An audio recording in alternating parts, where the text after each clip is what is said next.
کہ چھوٹے چھوٹے ملک ان کی ایکسپورٹس دیکھیں کدھر پہنچ گئی ہیں، اور ہم پھنسے ہوئے ہیں وہی تھوڑی سی ایکسپورٹس کے اوپر۔ وزیر اعظم نے کہا ہے کہ پاک چائنا بزنس انویسٹمنٹ فورم کا اجرا خوش آئند ہے۔ پاکستان میں سرمایہ کاری بڑھانے کے لیے فیڈ بیک چاہیے۔ کوشش ہے سرمایہ کاری کی راہ میں رکاوٹوں کو دور کیا جائے۔ برآمدات بڑھائے بغیر ملک آگے نہیں بڑھ سکتا۔ پاک چائنا بزنس انویسٹمنٹ فورم کے اجرا کی تقریب سے وزیر اعظم عمران خان نے خطاب کرتے ہوئے کہا کہ سرمایہ کار کے لیے وقت بہت اہم ہوتا ہے۔ سرمایہ کاری میں وقت کے ضیاع کو کم سے کم کر رہے ہیں۔ کوشش ہے سرمایہ کاری میں آنے والی رکاوٹوں کو کم کیا جائے۔ ملک تب آگے بڑھے گا جب صنعت کاری کو فروغ ملے گا۔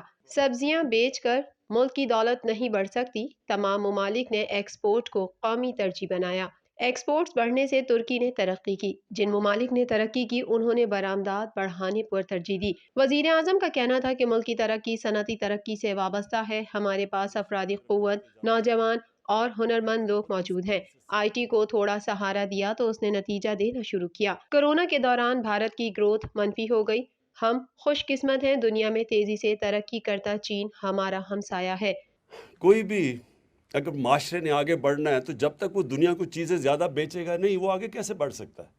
اور صرف ہم ابھی بھی میں دیکھ رہا تھا کہ ایگریکلچر چیزیں ہم سبزیاں بیچ رہے ہیں اور پیاز بیچ رہے ہیں، اس سے تو ملک کی دولت نہیں بننے لگی۔ ملک تو تب آگے بڑھے گا جب وہ انڈسٹریلائز کرے گا۔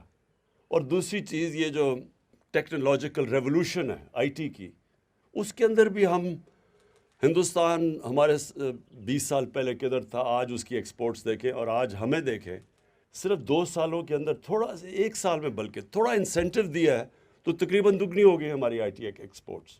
ہمارے پاس یوتھ ہے، ہمارے پاس اتنا پوٹینشیل ہے اس چیز کا، لیکن اس کے اوپر بھی توجہ نہیں دی گئی۔ انہوں نے کہا کہ منی لانڈرنگ ترقی پذیر ممالک کا بڑا مسئلہ ہے۔ ہر سال بڑی رقم غریب ممالک سے امیر ممالک منتقل ہوتی ہے۔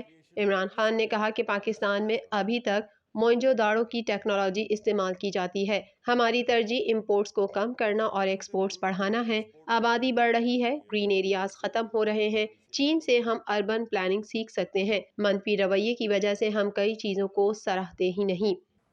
بہت بڑا ہمیں ایڈوانٹیج ہے کہ ہمارے ساتھ دنیا کی سب سے تیز بڑھتی ہوئی اکانومی ہماری نیبر ہے۔ ہماری 70 سال پرانی دوستی ہے ان سے۔ ہم ہر طرح کی وہ کوآپریشن کے لیے تیار ہیں، اور ہمارا پرابلم یہ رہا ہے کہ ہم ہی نہیں تیار اس کے لیے۔